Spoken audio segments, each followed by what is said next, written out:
So the latest chapter of DanDaDan gives us the full insight and backstory to the woman that's hiding her face with her hair that has been hunting Momo and is most likely going to be, if not the main villain, the side villain of this arc that we're currently in. So we finally get this girl's name, and it is Ki Yukishiro, an average teenage girl that normally would have no reason to be an evil villain, but because of her inferiority complex brought on by her young achievements as being a piano player that won multiple awards and played in front of big audiences before, at some point, whether because she gave up on playing piano or just life hits you hard sometimes, and so does puberty. Sometimes you lose that talent, or sometimes you just fall off with it. And unfortunately, she has now become a social outcast in not just her school, which is one thing, but her own family doesn't even really like her. For a girl that started out her life being on a big stage and playing sold out stadiums, I assume that's what she was doing. It makes sense why, after losing all of that attention and losing all of that clout, she would just become this quiet, small little girl that most people in the school don't even acknowledge when she's talking. Like, there are multiple moments in this chapter alone during flashbacks where, one, she's walking down the hallways and people just bump into her like she's not even there. She sees people sitting in her seat in the class and she asks them nicely, by the way, "Hey, that's my seat, can you get up?" And those girls laugh at her and go, "Hey, do you hear something? Is there a buzzing going on?" Overall point that it seems is trying to be made here is that this girl has essentially become a ghost in her own life. Even though she's alive, she's not really living. And this mental and emotional abuse doesn't end at school. She goes back home to her parents, and as soon as she announces herself, not only do they also ignore her and completely just fail to acknowledge her existence, they're in the middle of a conversation with what I assume is her younger sister named Alice, who is either a piano player herself or is doing some great deeds because her parents are like, "Oh my God, first prize again, you keep killing it, girl. You are so much better than your older sister."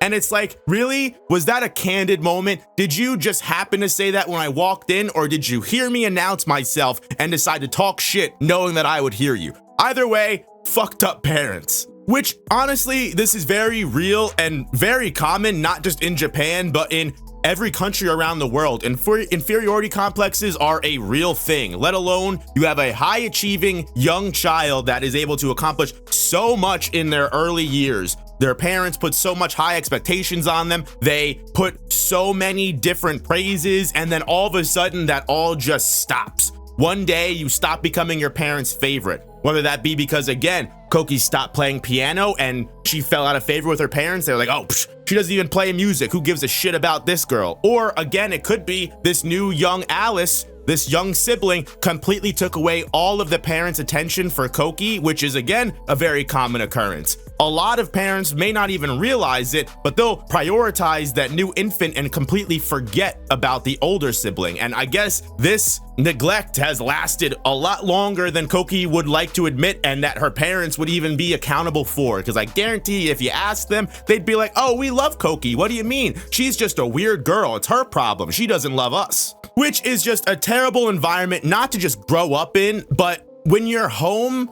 away from school, which school is already a negative environment for most people, even if you're popular, the best kid in school, then everyone loves you, I guarantee you got some childhood angst going on in some way, shape, or form. Some level of insecurity is affecting you. It's just the teenage experience. No teenager feels perfect. And if they do, it's because they bully other people to make themselves feel better. But when you can't even go home to escape the abuse and you're still getting bullied in your own home, it makes sense why Koki would be this quiet, ghost-like girl. She's lost essentially all of her personality and everything that she was. Everything that she was this high-praised, piano-playing high achiever, and now that that's not there, who is she? If your own parents won't acknowledge you or love you, how can you expect anyone else in the world to? Let alone love yourself. And unfortunately, we do see the major trauma and effects of this terrible childhood coming out in Koki. And it's in a very, especially nowadays in this day and age, very common way for a young girl who feels like she's not loved to get attention. She takes a very lewd photo of herself, posts it online, because at this point, in her brain, she doesn't care who loves her. She doesn't care who sees this lewd photo. She doesn't care. She just wants attention from anyone. She wants love from anyone. And this is how abusive relationships begin. And this is also how people learn to not love themselves and accept terrible, toxic relationships because they think they don't deserve anything better. So, girl, I'm here for you, Koki. Not that handling this terrible world is easier as an adult, but again, adults are much less likely to act out upon their depression and their melancholy. They still can, but teenagers, because their frontal lobes aren't developed, they're much easier to fall into traps like this, which this risque photo might have made her feel good in the moment, but it comes back to haunt her in even worse ways, because now this very vulnerable, very easily manipulated is now being blackmailed by some kind of member of the student or teacher faculty, because they were somehow able to not only find this lewd photo, but connect it to Koki's personality and account. And now they're like, hey, I can show this to everyone and ruin your life. Imagine you as this discriminated against, bullied, very quiet, very vulnerable child that already low social status. And then imagine you have a lewd photo leak and then you have all this attention on you again, and it is not the kind of attention that you want. There's a reason, again, why she posted it anonymously. Now, the main question is this shadowy figure, Count Saint Germain, and it's a little unclear, honestly. The vocabulary doesn't match because Count Saint Germain talks in a very specific way, but we've never seen him act serious, act in his normal evil manner, right? And while we don't know much about Count Saint Germain, we can say that manipulation, blackmail, all these evil deeds are in his playbook 110%. We've already seen what he was willing to do with Unjizuma and the fairy tale card. We know that he was somewhat involved in the Kur invasion, whether that be them invading Earth or just being a part of their species in general. At the same time, this could just be another member of the school faculty or just some random dude like the principal. I mean,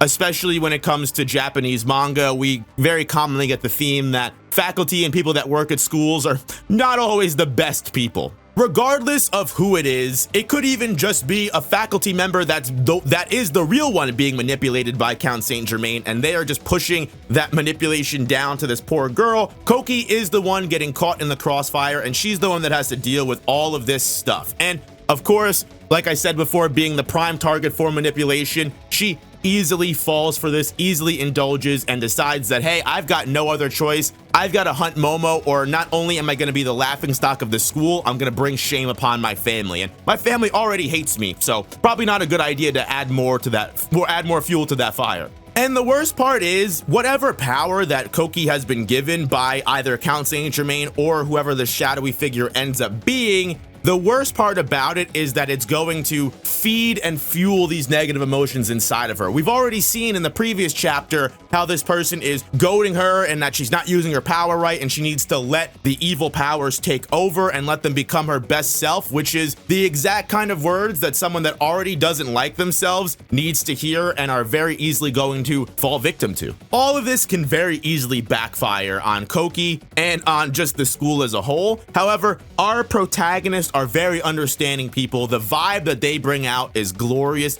and they may be able to take in Koki and make her remember why she was great in the first place. It wasn't just because she got all this attention from people and everyone loved her. No one can take away the accomplishments that you have. If you're a great piano player, whether it was 10 years ago or now, you have that accomplishment and you did that. You're a powerful human being, and stop thinking anything other. When they find Koki, she immediately books it, turns around and runs because she knows what's up. She knows they're coming after her. And as they give chase, this little moment here with Count Saint Germain where he stops them from running can mean multiple things. It could just be because he's being quirky and it's a random moment, or again, he could be helping Koki escape and is doing his best, and while maintaining his role as the school, teacher or whatever he is, telling the kids to not run while Koki is able to get away much faster than before. And by the time they get in the classroom, she either escaped using her powers, or she actually was just genuinely able to get away from them because they had to slow down for a little bit. One thing or two things that I do definitely know is that Koki has the potential to be saved. She is not an evil, irredeemable person. She's just been led astray. And two, if we do find out that the culprit manipulating her if we find out it's Count Saint Germain, that will just make him even more sus. But again, I feel like even if it's not Count Saint Germain, he's got a hand in this in some way, shape, or form. And closing out this video, the final thing that I want to bring up here is how Chad Okaron is, and just, I know we've gotten a couple chapters ago how far Okaron has come, and especially physically, he's grown to be a strong human being on his own accord, even without Turbo Granny's powers. But the level of growth he really has, because right before they open the door to try and find Koki, Okaron goes, Shiratori, Ira, don't open the door. She might stab whoever comes in first. Let me open the door first. That's some real shit. Okaron said, watch out, fair lady. Let me take this blow for you. You know, he's tip the fedora and everything. But that is everything in regards to DanDaDan chapter 170. While we have focused a lot on this school day in the last couple of chapters, I think the backstory that we got with Koki is very telling as to what her mental state is like and how she was so easily manipulated by someone like either the shadowy figure that works for the school or Count Saint Germain, which is most likely. I'm interested to see if Koki becomes either someone that we help and never see again, or if she joins our crew, because it's not like she's got any other friends to go back to. So imagine we do all this work, save this woman, and help her out with her life, and then when she's sitting alone at the lunch table, we don't sit with her. That would be kind of crazy, right? Thank you so much for watching. If you made it this far, guys, I really appreciate you. Make sure you hit that like button if you enjoyed the video. Subscribe if you don't want to miss any other DanDaDan weekly reviews or videos that may drop throughout. I cover it every week when the chapters drop. I also cover other weekly and monthly series that you may read, so definitely check out the channel. Check out the main channel. I keep pointing to the wrong place. The main channel where I have more video essay and more long form type content, and I'll see you guys in the next one. Peace.